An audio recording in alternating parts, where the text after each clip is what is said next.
अब हमें समझना है लॉ ऑफ वेरिएबल प्रोपोर्शन। क्या होता है लॉ ऑफ वेरिएबल प्रोपोर्शन, एक एग्जांपल से समझते हैं। सपोज एक किचन है, एक छोटा सा किचन है, उसमें 2 स्टोव है, ठीक है, जिस पे खाना बनता है, ठीक है, 2 स्टोव है, नंबर 1 और 2। क्लियर। अब हमें क्या करना है, इस पे रोटी बनानी है। क्या बनानी है? रोटी बनानी है, ठीक है। तो हमारे पास हमने क्या की, कैपिटल को फिक्स्ड कर दिया, ठीक है, 2 ही स्टोव है, 2 ही रहेंगे, तो हमने कैपिटल जो है वो क्या कर दिया है, फिक्स्ड कर दिया है। तो ये कितने हैं? 2 है, 2 स्टोव है। उसके बाद मैं कह रहा हूँ कि अगर लेबर 0 है तो रोटी एक भी नहीं बनेगी, 0 बनेगी, क्योंकि जब तक मशीन रखी रहेगी और उस पर कोई लेबर आके काम नहीं करेगा तो कोई प्रोडक्शन होगा क्या? नहीं। इससे पहले समझ चुके हैं ये बात, ठीक है। तो क्या हो रहा है यहाँ पर, कोई प्रोडक्शन नहीं हो रहा है अगर हमारे पास 2 कैपिटल है और 0 लेबर है। इसके बाद क्या हुआ, मैंने एक लेबर और बढ़ाई, कैपिटल कितनी है? 2 ही है, सेम। एक लेबर बढ़ाने से क्या हुआ, इस लेबर ने आके मेरे लिए 10 रोटी बनाई। क्लियर। उसके बाद मैंने एक और लेबर बढ़ाई, तो जब ये लेबर आया तो इन दोनों लेबर ने मिलकर टोटल 25 रोटी बनाई, ठीक है। उसके बाद क्या हुआ, मैं एक और लेबर लेके आया, यानी अब टोटल लेबर कितनी हो गई मेरे पास? 3। तीनों ने मिलके 30 रोटी बनाई, ठीक है। क्या हुआ, पहले स्टार्टिंग में एक भी लेबर नहीं था तो एक भी रोटी नहीं बनी। जैसे ही एक लेबर लेके आया तो वो एक स्टोव यूज़ करके 10 रोटी बना रहा है। जैसे ही दूसरी लेबर लाया तो दोनों टोटल मिलके कितनी रोटी बना रहे हैं? 25 रोटी बना रहे हैं। जैसे ही तीसरी लाया तो क्या हुआ, तीनों लेबर मिलके इन 2 स्टोव पर कितनी रोटी बना रहे हैं? 30 रोटी बना रहे हैं। तो यहाँ पे एक पैटर्न देखने को मिलेगा कि जैसे जैसे मैं इंक्रीज़ कर रहा हूँ लेबर, वैसे वैसे मेरा प्रोडक्शन भी क्या हो रहा है? इंक्रीज़ हो रहा है। कैपिटल क्या है? फिक्स्ड है। लेकिन ये इंक्रीज़ जो हो रहा है वो किस पैटर्न में हो रहा है? देखिए, स्टार्टिंग में 10 का इंक्रीज़ हुआ, उसके बाद कितने का इंक्रीज़ हुआ? 15 का इंक्रीज़ हुआ, उसके बाद कितने का इंक्रीज़ हुआ? सिर्फ 5 का, ठीक है। तो पैटर्न देखें यहाँ पे, स्टार्टिंग में जब हम लेबर लेके आए तो जो प्रोडक्शन है वो तेज़ी से बढ़ रहा है, इंक्रीजिंग रेट से बढ़ रहा है। लेकिन जैसे ही हम तीसरी लेबर लाए तो जो प्रोडक्शन है वो डिक्रीजिंग रेट से बढ़ने लग गया, यानी पहले 10 बढ़ा, फिर 15 बढ़ा, लेकिन 15 के बाद 5 ही बढ़ा। बढ़ना कितना चाहिए था? इंक्रीजिंग रेट से बढ़ रहा था, 15 से 20 हो जाना चाहिए था, तो इसको हम क्या कहते हैं? Increasing rate. लेकिन 15 से कितना हो गया? 5 हो गया, कम हो गया, बढ़ रहा है लेकिन डिक्रीजिंग रेट से, ठीक है। ये ऐसा हुआ क्यों? क्योंकि 2 ही स्टोव हैं तो मैक्सिमम 2 ही काम कर सकते हैं। तीसरे ने आके क्या की होगी? थोड़ी सी हेल्प कर दी होगी, तो थोड़ी रोटियां ज़्यादा बन गई। इसके बाद मैं एक और लेबर लेके आया, यानी अब टोटल लेबर कितनी हो गई है? 4, और प्रोडक्शन मेरा कितना ही रहा? 30, ठीक है। क्या कितना चेंज आया? 0 का चेंज आया, मतलब कोई चेंज नहीं आया। इस एक और एक्स्ट्रा लेबर के लाने से मेरे प्रोडक्शन पर कोई चेंज नहीं पड़ा। क्यों अब प्रोडक्शन इंक्रीज़ नहीं हुआ होगा? क्योंकि छोटा सा किचन है, वैसे ही हमने 3 लेबर पहले ही ला चुके थे, 2 ही स्टोव थे। स्टोव कैपिटल तो ऑलरेडी हमने क्या कर ली थी? यूटिलाइज़ कर ली थी, ठीक है। हम उस छोटे से ही किचन में उन्हीं कैपिटल में और लेबर लेके आ रहे हैं, तो क्या हो जाएगा? कोई प्रोडक्शन ही, कोई फ़ायदा ही नहीं होगा, ठीक है। प्रोडक्शन में कोई चेंज नहीं आया इस बार। फिर से हमने क्या किया, एक और लेबर बढ़ा दी। अब की बार प्रोडक्शन क्या हो गया? कम हो गया, -5 हो गया। यानी अब ये 5वां लेबर जब आया तो ये लोग ये छोटे से किचन में क्या कर रहे होंगे? आपस में शायद लड़ रहे होंगे, या आपस में कोऑपरेट नहीं कर पा रहे होंगे, या किसको क्या करना है अपनी ड्यूटीज़ नहीं कर पा रहे होंगे, ठीक है। तो यहाँ क्या हो गए होंगे, इस छोटे से किचन में ये 5 लेबर जो है ये परेशान हो गई है। अब जो है हमारा प्रोडक्शन क्या हो गया है? कम हो गया है, ठीक है। तो लॉ ऑफ वेरिएबल प्रोपोर्शन यही कहता है कि जैसे जैसे हम वेरिएबल फैक्टर को इंक्रीज़ करते हैं, देखिए ये क्या है? वेरिएबल फैक्टर, ये क्या है? फिक्स्ड फैक्टर, ठीक है। तो बात किसकी हो रही है? शॉर्ट रन की बात हो रही है, यानी हम सिर्फ एक फैक्टर को ही चेंज कर रहे हैं, हमने एक को फिक्स्ड किया है, ठीक है। तो जैसे जैसे हम लेबर को इंक्रीज़ कर रहे हैं तो स्टार्टिंग में तो प्रोडक्शन इंक्रीजिंग रेट से बढ़ रहा है, ठीक है, यानी पहले 10 फिर 15, ठीक है, अगली बार 20, ठीक है। तो ये क्या है? इंक्रीजिंग रेट से बढ़ रहा है। उसके बाद फिर से हमने लेबर जब इंक्रीज़ की तो रेट क्या हो गया? डिक्रीजिंग रेट से, मतलब इंक्रीज़ तो हो रहा है टोटल प्रोडक्शन, ये क्या है? टोटल प्रोडक्शन रोटी का, तो इंक्रीज़ तो हो रहा है लेकिन डिक्रीजिंग रेट से, 15 से 5 हो गया है। उसके बाद क्या हुआ? उसके बाद और लेबर इंक्रीज कर रहे हैं तो क्या हो गया, प्रोडक्शन इंक्रीज नहीं हो रहा है, कांस्टेंट हो गया है। यानी ये जो पॉइंट है, ये कौन सा पॉइंट है, ये पॉइंट है हमारा मैक्सिमम, इससे ज़्यादा नहीं जा पा रहा, आप चाहे कितनी भी लेबर ले आओ। तो ठीक है, जब हम 4 लेबर लेके आए तो मैक्सिमम प्रोडक्शन 30 ही जा रहा है, इसके बाद प्रोडक्शन नहीं जा रहा। और इसके बाद भी अगर हम लेबर लेके आएंगे तो हमारा प्रोडक्शन क्या हो जाएगा, डिक्रीज़ हो जाएगा, यानी अब क्या हो जाएगा, नेगेटिव हो जाएगा। यहाँ पर क्या हो गया है, प्रोडक्शन नेगेटिव हो गया है, गिरने लग गया है प्रोडक्शन। ठीक है, इसी को हम कहते हैं लॉ ऑफ वेरिएबल प्रोपोर्शन। इससे पहले जो हमने ग्राफ बनाया, एग्जाम्पल देखा, वो भी लॉ ऑफ वेरिएबल प्रोपोर्शन के हिसाब से ही बनाया था, अपनी मर्जी से उसे नहीं बनाया गया था। ठीक है, अब इसको लॉ ऑफ वेरिएबल प्रोपोर्शन कहा किस लिए गया है, लॉ ऑफ वेरिएबल प्रोपोर्शन इसलिए कहा गया है क्योंकि ये जो है ना, ये क्या है, कैपिटल और लेबर का प्रपोर्शन है। इतना कैपिटल है, इतना लेबर है, तो ये क्या हो रही है, चेंज होती जा रही है। ठीक है, बार बार क्या हो रहे हैं, ये चेंज होते जा रहे हैं इनके रेशियो। पहले 2 0 था, फिर 2 1 हो गया, फिर 2 2 हो गया, फिर 2 3 हो गया, फिर 2 4 हो गया, फिर 2 5 हो गया। ये क्या हो रहा है, चेंज हो रहा है, वेरी कर रहा है। क्या कर रहा है, वेरी कर रहा है, इसलिए हमने इसको क्या बोला, लॉ ऑफ वेरिएबल प्रपोर्शन। यानी हमारा जो रेशियो है, जो प्रपोर्शन है, वो क्या हो रहा है, वेरी कर रहा है। क्लियर। तो अगर हम इसकी डायग्राम बनाना चाहें तो हमने किस तरीके से बनाई थी, एक ग्राफ ये रखा था जिस पे हमने टीपी लिया था, टोटल प्रोडक्ट, और यहाँ लेबर की क्वांटिटी। सेम उसी के पैरेलल हमने एक और ग्राफ बनाया था जिस पे हमने रखा था मार्जिनल प्रोडक्ट ऑफ लेबर और एवरेज प्रोडक्ट ऑफ लेबर। तो सबसे पहले क्या होता है, प्रोडक्शन इंक्रीज होता है इंक्रीजिंग रेट से, फिर प्रोडक्शन इंक्रीज होता है डिक्रीजिंग रेट से, फिर मैक्सिमम आ जाता है, फिर क्या हो जाता है, डिक्रीज होना चालू हो जाता है। ठीक है, ये कैसा था, टोटल प्रोडक्ट, ये हमने ऑलरेडी अभी बनाया था इससे पहले। यहाँ पर एक्स एक्सिस पे क्या लिया हुआ है हमने, लेबर की क्वांटिटी। अब क्या करना है, हमें मार्जिनल प्रोडक्ट बनाना है। तो मार्जिनल प्रोडक्ट कैसे बनाते थे कि पहले तो मार्जिनल प्रोडक्ट इंक्रीज होगा, कब तक इंक्रीज होगा, जब तक ये इंक्रीजिंग रेट से इंक्रीज हो रहा है।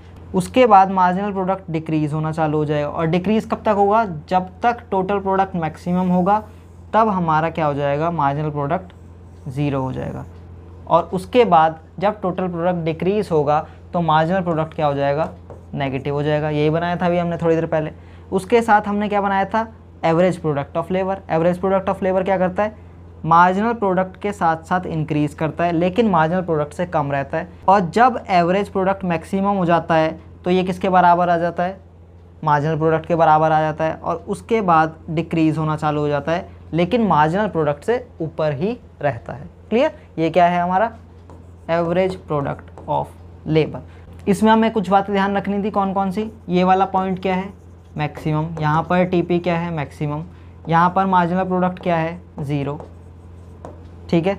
और यहाँ पर पॉइंट ऑफ इन्फ्लेक्शन था, जहाँ पर हमारा रेट ऑफ चेंज क्या हो रहा है, चेंज हो गया, यहाँ से इंक्रीजिंग से डिक्रीजिंग में चला गया। तो ये क्या है हमारा, पॉइंट ऑफ इन्फ्लेक्शन।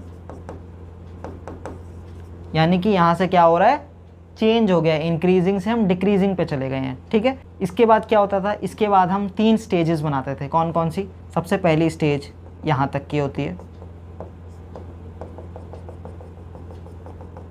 ये क्या है हमारी first stage of production.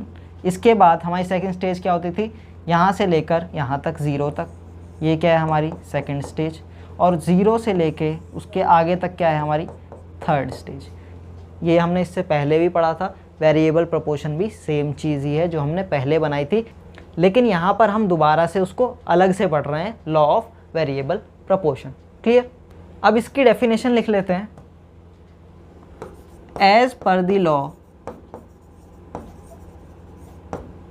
When an input is kept constant,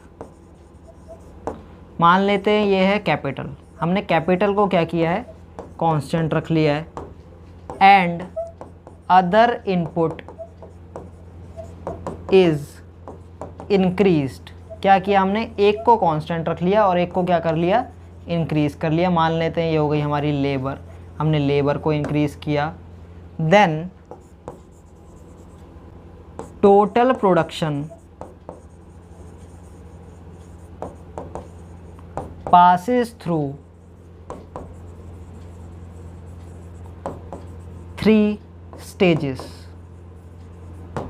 क्या बोला मैंने कि एक इनपुट को आप कांस्टेंट रख दीजिए और दूसरे इनपुट को क्या कीजिए, इंक्रीज कीजिए। ठीक है, जैसा हमने यहाँ पे किया, कैपिटल को कांस्टेंट रखा और लेबर को क्या किया हमने, इंक्रीज किया। तो जो हमारा टोटल प्रोडक्शन है वो 3 स्टेजेस से पास करेगा। कौन कौन सी 3 स्टेजेस, ये जो मैंने यहाँ पे डायग्राम में बनाई है यही वाली 3 स्टेजेस, इसको हम क्या करते हैं, लिखते हैं।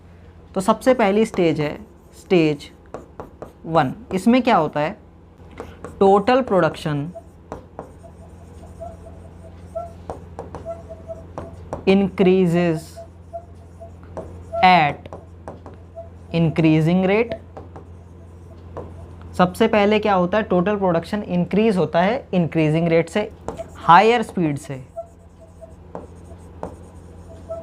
यानी जैसे हमने उसमें देखा पहले कितना चेंज हुआ, 10 का चेंज हुआ, फिर कितना चेंज हुआ, 15 का चेंज हुआ। तो ये क्या है, इंक्रीजिंग रेट से, हायर स्पीड से। Then rate of increase changes from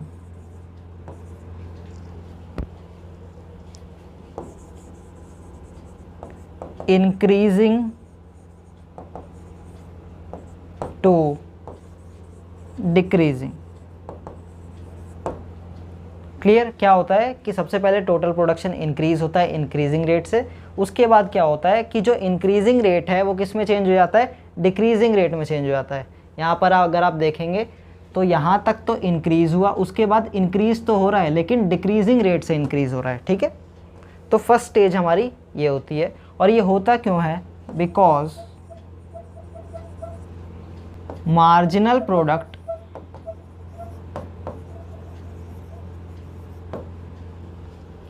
increases.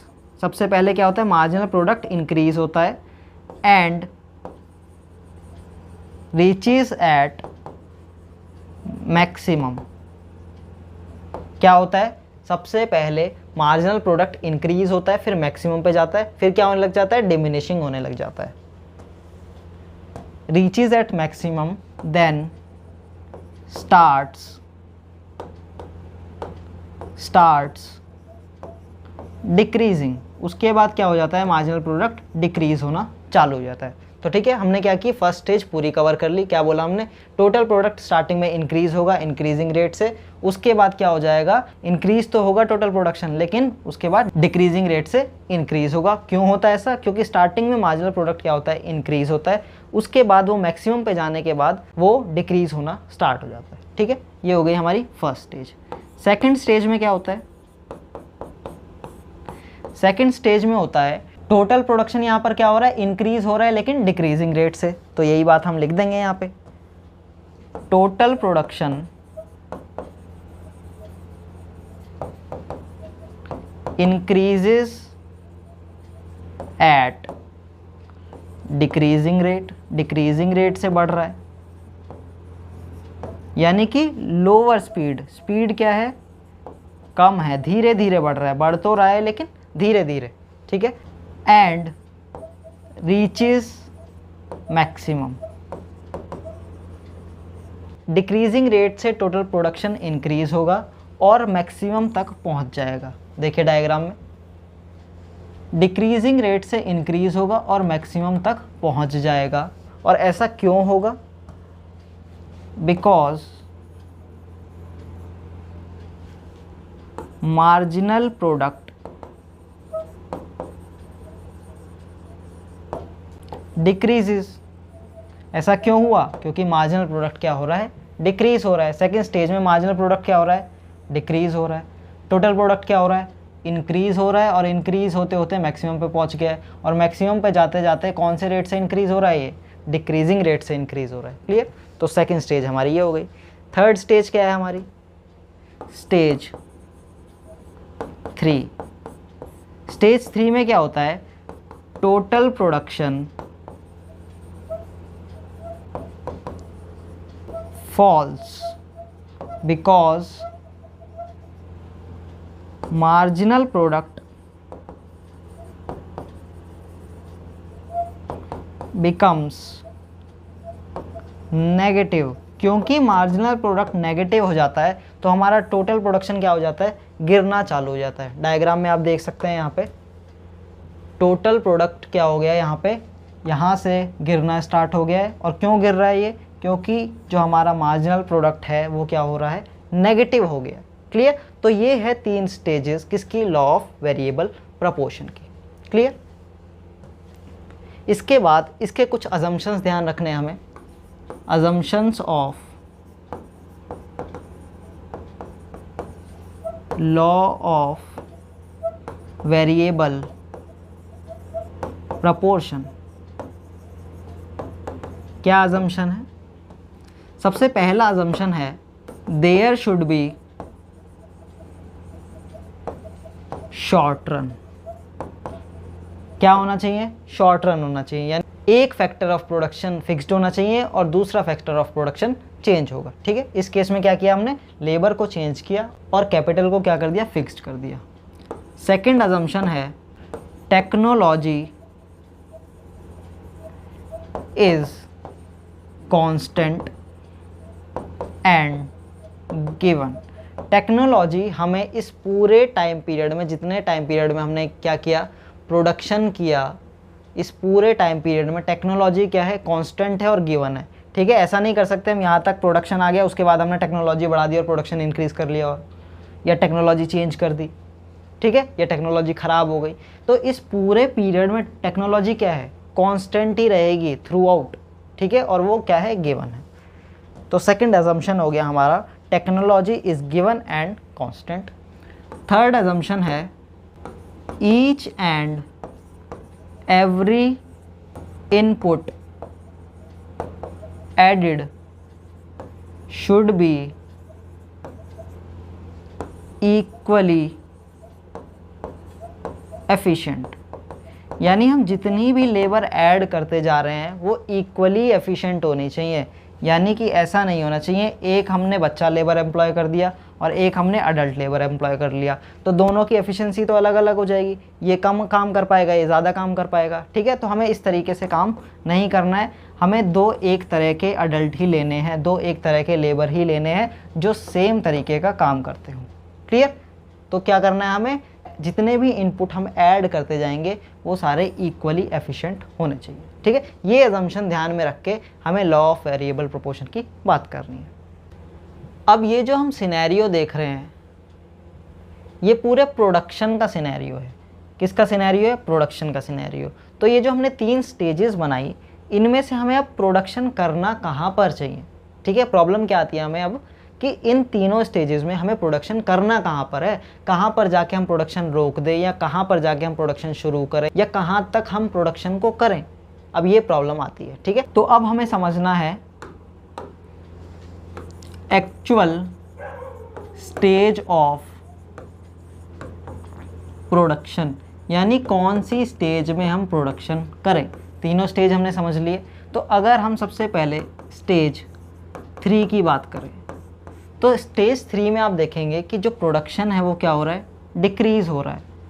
Total production क्या हो रहा है, डिक्रीज़ हो रहा है। यानी कि लेबर इंक्रीज़ कर रहे हैं फिर भी प्रोडक्शन क्या हो रहा है, डिक्रीज़ हो रहा है। यानी लेबर को लाने की कुछ कॉस्ट आई होगी तो उसकी कॉस्ट तो इंक्रीज़ हो रही है लेकिन प्रोडक्शन क्या हो रहा है, डिक्रीज़ हो रहा है। यानी कि हम लेबर को और इंक्रीज़ करते जा रहे हैं फिर भी प्रोडक्शन नहीं बढ़ रहा है, प्रोडक्शन डिक्रीज़ हो रहा है। तो कोई बेवकूफ़ ही होगा जो यहाँ पर प्रोडक्शन करेगा। ठीक है। हमारी कॉस्ट भी इंक्रीज़ हो रही है और प्रोडक्टिविटी कोई आ नहीं रही, तो प्रोडक्शन करे क्यों यहाँ पे। तो थर्ड स्टेज में तो प्रोडक्शन होने से रहा। थर्ड स्टेज में कोई भी रेशनल प्रोड्यूसर कभी भी प्रोडक्शन नहीं करता है। ठीक है। अब बात करते हैं स्टेज 1 की। स्टेज 1 में क्या हो रहा है, स्टेज 1 में अगर आप देखेंगे यहाँ से लेकर यहाँ तक है स्टेज 1। तो स्टेज 1 में हमारा जो APL है वो क्या हो रहा है, इंक्रीज़ हो रहा है। APL क्या है, वो इंक्रीज़ हो रहा है। APL क्या होता है, total output divided by amount of labour. ठीक है। यानी हम इसको क्या बोल सकते हैं, आउटपुट पर लेबर ये क्या हो रहा है, इंक्रीज़ हो रहा है। यानी जैसे जैसे हम लेबर को लाते जा रहे हैं वैसे वैसे हमारा आउटपुट पर लेबर, हमारी प्रोडक्टिविटी क्या हो रही है, इंक्रीज़ होती जा रही है। तो जब प्रोडक्टिविटी इंक्रीज होगी तो हमारी कॉस्ट कम हो जाएगी ना, ठीक है। हम लेबर लगाने की वजह से जो लेबर हम लगा रहे हैं उनसे प्रोडक्शन ज़्यादा हो रहा है, तो जब ज़्यादा प्रोडक्शन होता है कम लेबर्स में तो हमारी कॉस्ट क्या हो जाती है, कम हो जाती है, ठीक है। तो कॉस्ट कम तो उससे हमारा क्या होगा, प्रॉफिट ज़्यादा होगा। तो यानी फर्स्ट स्टेज में क्या हो रहा है, प्रोडक्टिविटी हमारी इंक्रीज़ हो रही है और कॉस्ट कम हो रही है, प्रॉफिट उसकी वजह से ज़्यादा हो रहा है। तो प्रॉफिट जब ज़्यादा हो रहा है तो हम प्रोडक्शन करते रहेंगे ना, रुकेंगे क्यों। तो हम फर्स्ट स्टेज में क्या करेंगे, प्रोडक्शन को बढ़ाते रहेंगे, ठीक है। फर्स्ट स्टेज में हम रुकेंगे नहीं, यहाँ तक हमें रुक नहीं जाना है। अभी तो हमारा प्रॉफिट इंक्रीज़ हो रहा है, ठीक है। तो जब तक प्रॉफिट इंक्रीज़ होता रहेगा तब तक हम प्रोडक्शन करते रहेंगे। तो फर्स्ट स्टेज में तो हमारा प्रॉफिट इंक्रीज़ होता है। इसको एक और तरीके से समझ सकते हैं, अगर हमारे पास जो फिक्स्ड कैपिटल है वो हमने क्या समझा था, स्टोव समझे थे। वो कितने थे हमारे पास, 2 थे, ठीक है। एग्जाम्पल में कितने थे, 2 स्टोव रखे थे हमने। तो इस 2 स्टोव को यूज़ करने के लिए 1 लेबर काफ़ी है क्या, नहीं। 2 लेबर काफ़ी है क्या, हो सकता है हाँ। 3 लेबर काफ़ी है क्या, हाँ, वो भी पॉसिबिलिटी है, ठीक है। तो स्टार्टिंग में क्या होता है, फर्स्ट स्टेज में क्या होता है कि हम इस फिक्स्ड कैपिटल को फुल्ली यूटिलाइज नहीं कर पाते हैं। फुल यूटिलाइजेशन हम इस फिक्स्ड कैपिटल का नहीं कर पाते हैं। 2 स्टोव थे, हम 1 ही लेबर लगा रहे हैं, तो हमने फुल यूटिलाइजेशन कहाँ किया, फिक्स्ड कैपिटल का। तो फिक्स्ड कैपिटल का फुल यूटिलाइजेशन करने के लिए हम क्या करते हैं, इस स्टेज में प्रोडक्शन को और बढ़ाते हैं, यहाँ पर रुकते नहीं है। यहाँ तक तो हमारा पूरा एफिशिएंटली यूटिलाइजेशन हुआ ही नहीं फिक्स्ड कैपिटल का, तो इसलिए हमने क्या किया, और लेबर को इंक्रीज़ किया ताकि हम और प्रोडक्शन कर पाएँ। तो हम फर्स्ट स्टेज में भी नहीं रुकेंगे। तो फर्स्ट स्टेज में हम रुकते नहीं, यानी कि यहाँ पे भी प्रोडक्शन नहीं होगा। थर्ड स्टेज में भी प्रोडक्शन नहीं करते क्योंकि टोटल प्रोडक्शन डाउन हो जाता है, हमारा फॉल हो जाता है। तो हमारे पास बचा क्या ऑप्शन, तो हमारे पास बचा ये वाला सेकंड स्टेज वाला ऑप्शन, ठीक है। कौन सा ऑप्शन बचा हमारे पास, सेकंड स्टेज। हम इस स्टेज में क्या करते हैं, प्रोडक्शन करते हैं। तो प्रोडक्शन कहाँ होगा हमारा, स्टेज सेकंड में हम क्या करेंगे, प्रोडक्शन को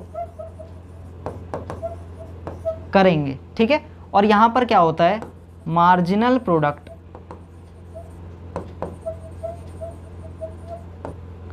डिक्रीजिंग होता है। क्या होता है, मार्जिनल प्रोडक्ट डिक्रीजिंग। यहाँ पे आप ध्यान से देखेंगे तो मार्जिनल प्रोडक्ट क्या हो रहा है, डिक्रीज हो रहा है। तो इसको हम क्या बोलते हैं, मार्जिनल प्रोडक्ट हमारा क्या हो रहा है, डिक्रीज हो रहा है। तो क्योंकि मार्जिनल प्रोडक्ट डिक्रीज हो रहा है तो इसको हम बोलते हैं लॉ ऑफ डिमिनिशिंग मार्जिनल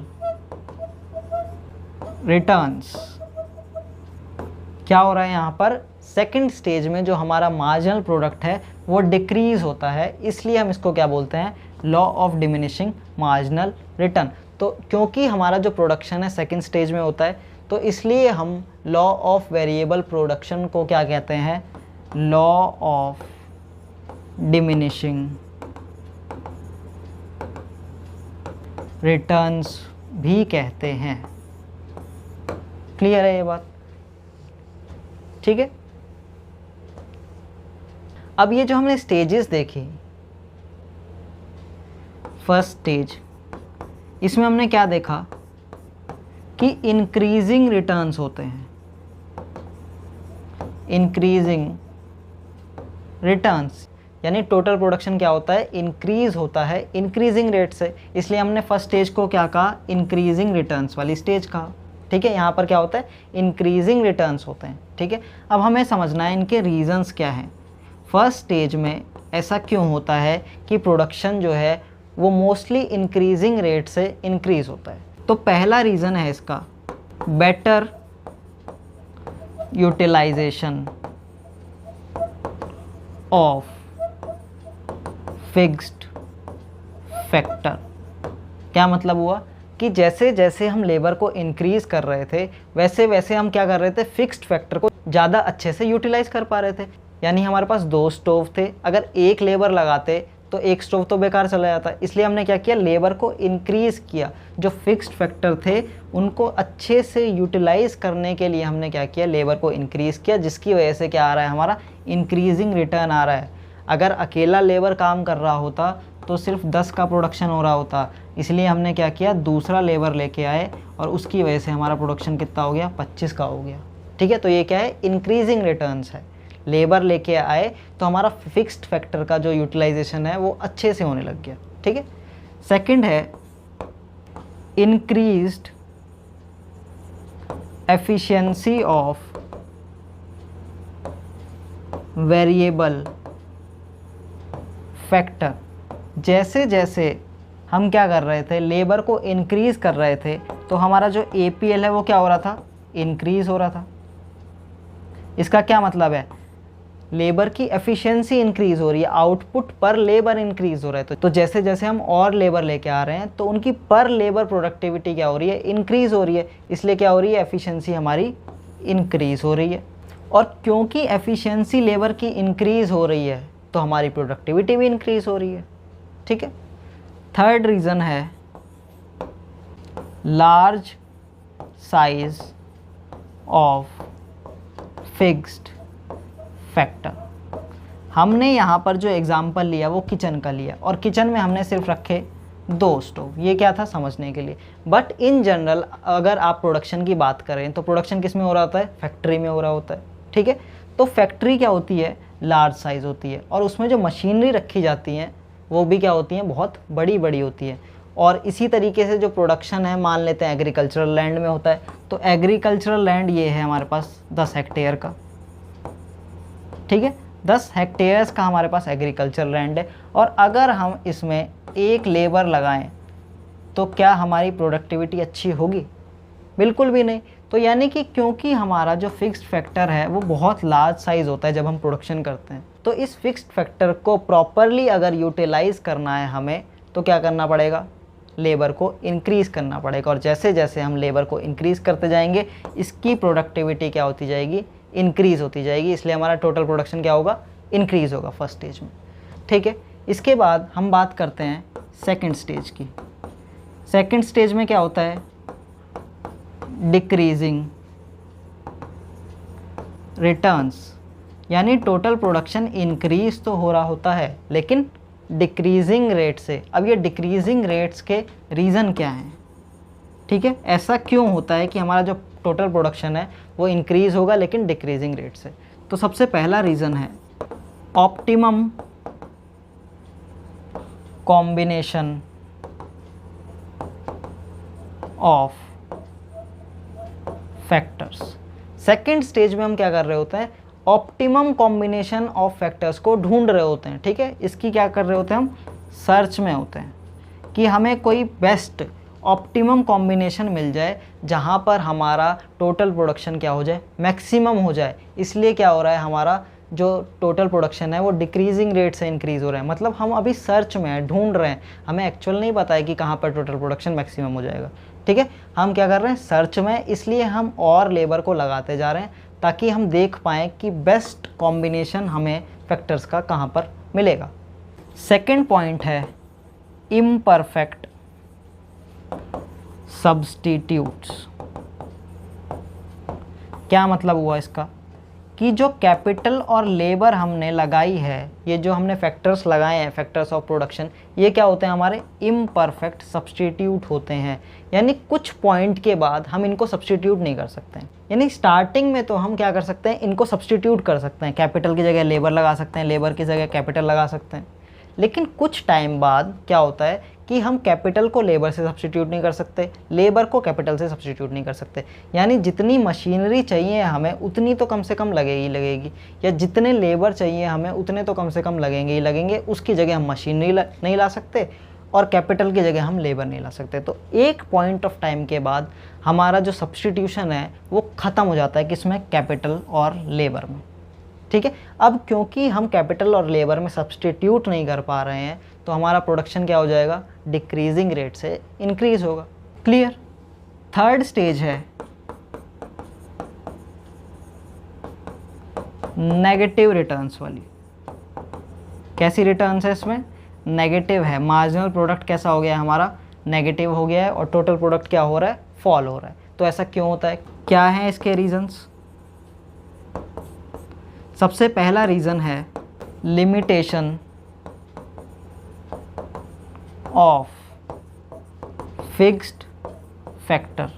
जो हमने फिक्स्ड फैक्टर लगाया है उसकी कुछ लिमिटेशन है, यानी हमने 2 स्टोव लगाए थे, इसकी क्या है लिमिटेशन है, 2 आदमी यूज़ कर सकते हैं, 3 आदमी यूज़ कर सकते हैं, इसके बाद तो यूज़ नहीं कर सकते इसको, ठीक है, मैक्सिमम इतने लोग यूज़ कर सकते हैं, छोटा किचन था। तो फिक्स्ड फैक्टर की भी क्या होती है, कुछ लिमिटेशंस होती है, जिसके बाद हम उसको यूज़ करेंगे तो प्रोडक्शन नहीं होगा, हमारा प्रोडक्शन क्या हो जाएगा, डिक्रीज़ होना चालू हो जाएगा। सेकेंड रीज़न है poor coordination between variable and fixed factor. Fixed factor और वेरिएबल फैक्टर में क्या हो जाएगा, कोऑर्डिनेशन ख़राब हो जाएगा, ठीक है। अगर मैं यहाँ पर 5 लेबर लेके आ जाऊँ तो 2 ही स्टोव हैं, तो आपस में क्या हो जाएगा, कोऑर्डिनेशन ख़राब हो जाएगा, कौन क्या काम करे, कौन इन 2 स्टोव को यूज़ करेगा, ठीक है, प्रॉब्लम हो जाएगी। थर्ड रीज़न है decrease in efficiency of variable factor. इस स्टेज में जो वेरिएबल फैक्टर है ना उसकी एफिशिएंसी क्या हो जाती है, डिक्रीज़ हो जाती है। यानी जब यहाँ पर 5-6 लेबर हो जाएंगी और स्टोव 2 ही है, तो बाकी के जो फालतू लोग हैं वो क्या कर रहे होंगे, आपस में बातचीत कर रहे होंगे, टाइम पास कर रहे होंगे, लड़ाई कर रहे होंगे, ठीक है, तो काम यहाँ पर अच्छे से नहीं हो पा रहा होगा, तो वो क्या करेगा, सबकी एफिशिएंसी को ख़राब कर देगा, ठीक है। थर्ड स्टेज में हमारा नेगेटिव रिटर्न्स होता है और उनके ये रीजंस होते हैं। इन 3 रिटर्न्स के अलावा एक हमारे पास होता है कांस्टेंट रिटर्न्स। कांस्टेंट रिटर्न्स का मतलब होता है कि अगर हम लेबर को या किसी एक इनपुट को जो कि वेरिएबल है उसको इंक्रीज़ भी करते हैं तब भी प्रोडक्टिविटी क्या होती है, इंक्रीज़ नहीं होती, कांस्टेंट रहती है, ठीक है। यानी कि 1 लेबर लगाई तो प्रोडक्टिविटी कितनी है, 25 की, 2 लेबर लगाई तो भी टोटल प्रोडक्शन कितना है, 25 का, 3 लेबर लगाई तो भी टोटल प्रोडक्शन कितने का है, 25 का। तो इसको हम क्या कहते हैं, कांस्टेंट रिटर्न्स कहते हैं, ठीक है। तो मतलब if we increase the quantity of variable factor, the marginal product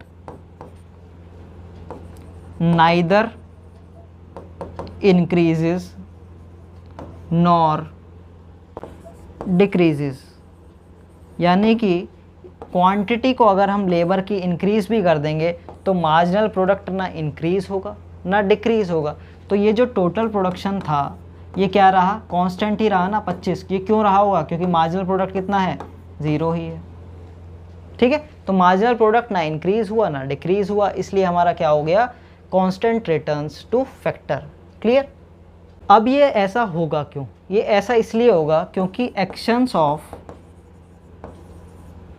law of increasing returns is equal to actions of law of decreasing returns. यानी कि जिन रीजंस की वजह से प्रोडक्शन इंक्रीज हो रहा था, अगर वो किसके बराबर हो जाए, उन रीजंस के बराबर हो जाए जिसकी वजह से प्रोडक्शन डिक्रीज हो रहा था। यानी कि सपोज इंक्रीजिंग रिटर्न्स की वजह से प्रोडक्शन क्या हुआ, इंक्रीज हुआ 2 का, टोटल प्रोडक्शन था मान लेते हैं 20, ठीक है। तो 2 का जो है वो इंक्रीज़ हुआ इंक्रीजिंग रिटर्न्स की वजह से, और डिक्रीजिंग रिटर्न्स की वजह से 2 का क्या हो गया, डिक्रीज़ हो गया। तो इस टोटल प्रोडक्ट पर कोई फ़र्क आएगा क्या, नहीं आएगा। तो इसी को हम क्या कहते हैं, कांस्टेंट रिटर्न्स। यानी कि जितना प्रोडक्शन इंक्रीजिंग रिटर्न्स की वजह से इंक्रीज़ हो रहा था, उतना ही प्रोडक्शन अगर डिक्रीजिंग रिटर्न्स की वजह से डिक्रीज़ हो जाए तो क्या हो जाएगा हमारा, constant returns to scale. Production वही का वही सेम रहा। क्लियर। तो ये था पूरा कंसेप्ट किसका, शॉर्ट रन का, जहाँ पर हमने क्या किया, एक फैक्टर ऑफ प्रोडक्शन को फिक्स रखा और दूसरे फैक्टर ऑफ प्रोडक्शन को चेंज करके देखा कि हमारे प्रोडक्शन पर क्या फ़र्क पड़ेगा।